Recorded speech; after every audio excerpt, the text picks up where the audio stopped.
हरे कृष्णा। आज हम गीता के 5वें अध्याय की चर्चा करेंगे, जिसमें भगवान ने कर्म योग को श्रेष्ठ बताया। अर्जुन फिर प्रश्न कर रहे हैं कि हे केशव, आप कभी ज्ञान योग की प्रशंसा करते हैं, कभी कर्म योग की प्रशंसा करते हैं। इन दोनों में से जो श्रेष्ठ है, कल्याणकारी है, उस एक मार्ग को मेरे को बताइए। भगवान ने उसे कई बार कह दिया कि हे अर्जुन, युद्ध करो, युद्ध के लिए खड़े हो जाओ, लेकिन जो अर्जुन है वो इसी भ्रम में है कि करूं कि ना करूं, और वह फिर अपने संशय को जता देते हैं कि हे केशव, आप मुझे निश्चय पूर्वक बताइए कि मुझे क्या करना है, क्या नहीं करना, और कौन सा मार्ग मेरे लिए श्रेष्ठ है। क्योंकि अर्जुन की युद्ध करने की इच्छा ही नहीं है, क्योंकि भगवान तो हर बार उससे कह रहे हैं कि हे, तेरा कर्तव्य का पालन है, इसलिए तू खड़ा होकर युद्ध कर। लेकिन फिर वह संचयवन यही पूछते हैं भ्रमपूर्वक कि किसी तरह से मुझे युद्ध ना करना पड़े, तो भगवान मैं ज्ञान योग में चला जाता हूँ, भिक्षु बन जाता हूँ, सन्यासी बन जाता हूँ तो ज़्यादा अच्छा है। लेकिन भगवान ने फिर उसको कहते हैं कि नहीं, कर्म योग श्रेष्ठ है और तुझे कर्म योग ही करना है, क्योंकि कर्म, गीता कर्म प्रधान है। ये आपको अपने परिवार के प्रति, समाज के प्रति, देश के प्रति अपने कर्तव्यों का पालन करने को कहती है, ताकि समाज का, देश का विकास हो और इस धरती को हम विकासशील और सुंदर बना सकें। आप गीता को जितनी बार पढ़ेंगे, जितनी गहरे में जाएंगे, तो आपको उतने ही मोती माणिक मिलते चले जाएंगे। ये गीता एक समुद्र की तरह है कि हम इसको जितनी बार पढ़ते हैं, जैसे जैसे पढ़ते जाते हैं, उतनी गहराई के अंदर हमें अनुभव और ज्ञान के मोती मिलते जाते हैं। तो यहाँ भगवान अर्जुन से कह रहे हैं कि बिना राग द्वेष के आसक्ति रहित होकर तुझे अर्जुन युद्ध करना है, और कर्म योग ही सर्वश्रेष्ठ है। ज्ञान के द्वारा से आप असली को पहचान लेते हैं कि मैं कौन हूँ, असली तत्व क्या है, तो उसको पहचान लेते हैं। लेकिन आपको अपने कर्म से संन्यास नहीं लेना है, कर्म तो आपको करना ही है, दोनों में कर्म करना है। ज्ञान योग के अंदर आप योग करते हैं, ध्यान करते हैं और लोगों को प्रवचन वगैरह देते हैं, सन्यासी बन जाते हैं, घर के प्रति वैराग्य हो जाता है, सन्यास हो जाता है। आप फिर केवल परिवार के फर्ज को नहीं निभाते, किसी जंगल में जाके सन्यास ले लेते हैं और फिर आत्मा क्या है, परमात्मा क्या है, शास्त्रों के अनुसार ज्ञान देते हैं। यदि आप यह ज्ञान से समाज का विकास करते हैं तब तो बहुत अच्छा है, लेकिन अगर आप वैराग लेकर के जंगल में चले जाते हैं, इससे ना तो समाज का विकास होता है, ना परिवार आपका सक्षम बन पाता है। तो इधर इसलिए भगवान उससे कह रहे हैं कि नहीं, भिक्षु बनने की, संन्यास लेने की जरूरत नहीं है, तुम्हें कर्म योग ही करना है और कर्म योगी ही बनना है। कर्म करना ही जरूरी है, क्योंकि इससे आप अच्छे संस्कार और आपको संतुष्टि प्राप्त होगी, आपको कल्याण होगा, और सबसे बड़ी बात होती है यश सम्मान बना रहता है। इसलिए हमारे यहाँ महापुरुषों को दिवस बनते हैं, महापुरुषों को पूजा जाता है, क्योंकि ऐसे लोग ही समाज का विकास करते हैं, समाज का उद्धार करते हैं, और दूसरे लोगों भी उनको देख करके सीखते हैं, करते हैं। तो इसलिए कर्म तो किसी भी हाल में करना जरूरी है, और इसके द्वारा आपको मन को वश में कर लेना है।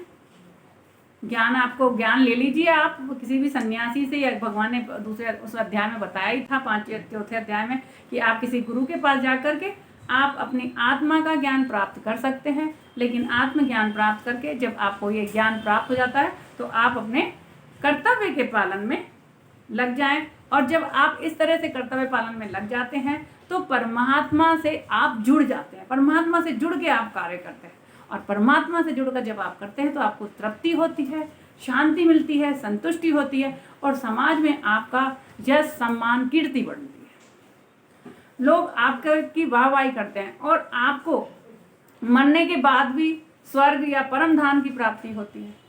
ज्ञान योग के द्वारा भी परम धाम की प्राप्ति होती है, लेकिन वो कठिन है। उसके लिए आपको जंगल में जाना पड़ेगा, संन्यास लेना पड़ेगा, वैराग्य लेना पड़ेगा। लेकिन इसके अंदर आपको ना तो संन्यास, वैराग्य, कपड़े बदलने की या धूनी रमाने की किसी भी चीज़ की जरूरत नहीं है। आप अपने कर्तव्य का पालन करिए बिना राग द्वेष के, तो फिर भगवान से आप परम धाम में, तब भी आपकी मुक्ति हो जाएगी। और लेकिन ये सरल है कर्मयोग, इसलिए भगवान कह रहे हैं कि अर्जुन ये सरल है, बिना किसी राग द्वेष के व्यक्ति को कर्तव्य का पालन करना चाहिए।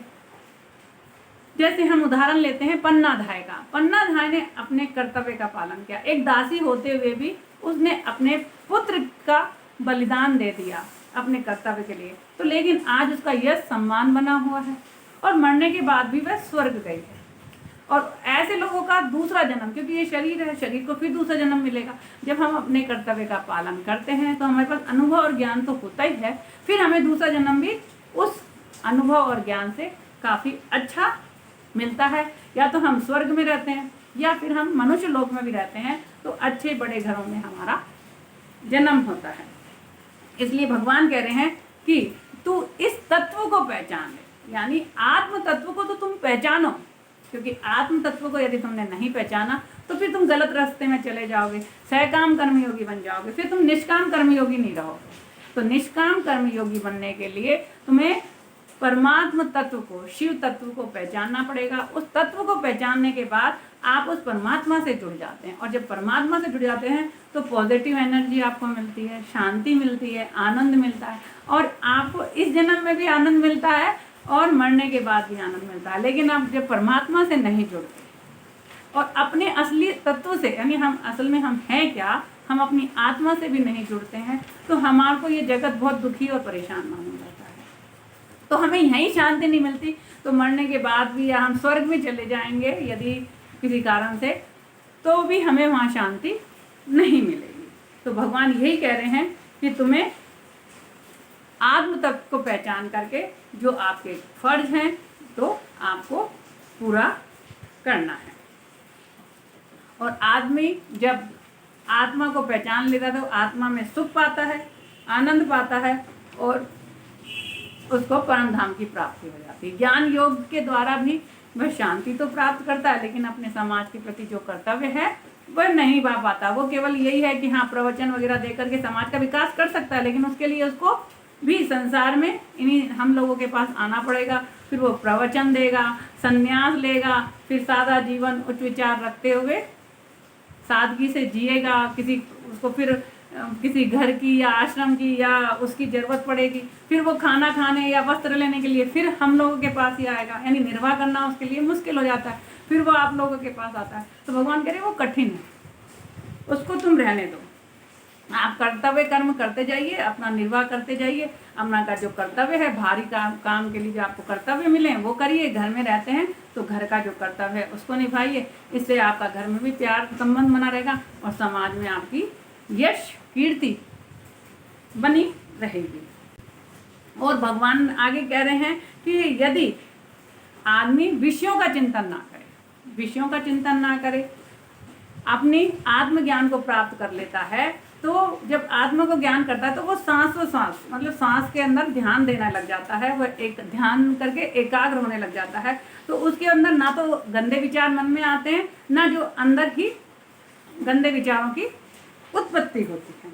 इससे क्या होता है, जब गंदे विचारों की उत्पत्ति नहीं होगी, ना बाहर से आएंगे, आपको शांति और आनंद प्राप्त होगा, यानी आपको मोक्ष की प्राप्ति हो जाती है।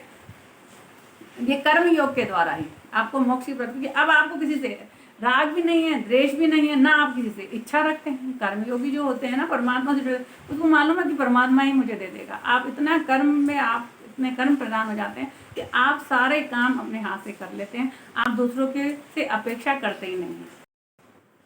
निष्काम कर्मयोगी मेरा भक्त मुझे दयालु और प्रेमी समझकर अपने कर्तव्य का पालन समझता है, उसको इस भौतिक जगत में ही बहुत शांति प्राप्त होती है और वह सारे देवताओं और सभी का ईश्वर मुझे मान लेता है और उस परम तत्व को जान लेने के बाद उसे अपार शांति का अनुभव होता है। हरे कृष्ण।